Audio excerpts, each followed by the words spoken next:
chairman of the People's National Congress Reform, Shurwayne Holder, during the party's weekly virtual press conference on Tuesday, expressing the party's position on GECOM's ongoing continuous registration process, which began on Monday in preparation for local government elections, which is expected to be held this year at a date still to be announced.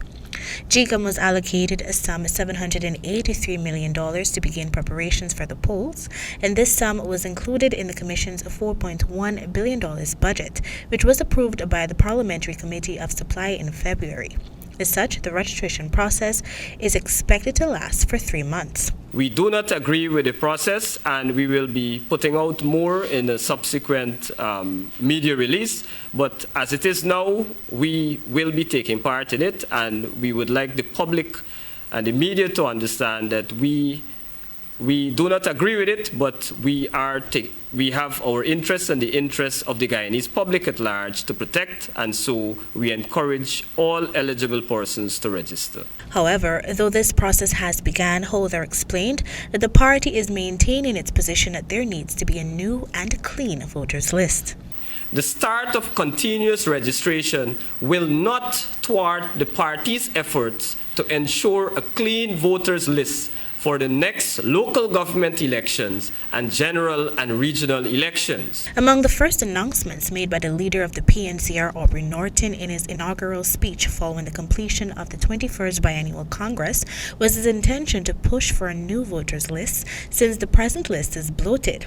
During a press conference a month ago, the party had announced plans to meet with the commissioners of GECOM to lobby for a new list. However, this was not done. The executive members of the Pncr are adamant that without a new list, the results of any elections will not be credible. To this end, Holder repeated the party's intention to indulge its commissioners as well as lawyers to formulate a workable response to the issue. As I said, we will put forward our proposals. There are a lot of avenues that GECOM could take, but of course that will also depend on consultation between the two sides, and of course the GECOM chair at the commission level. Local government elections was due in 2021, and while $1.1 billion had been allocated for it in the budget, there were questions surrounding the credibility of several GECOM employees who were later terminated. In the interim, it was disclosed that the party has put measures in place to monitor the process. The party was clear in its expectation of GECOM to ensure the registration process is conducted in all regions to the full satisfaction of applicants.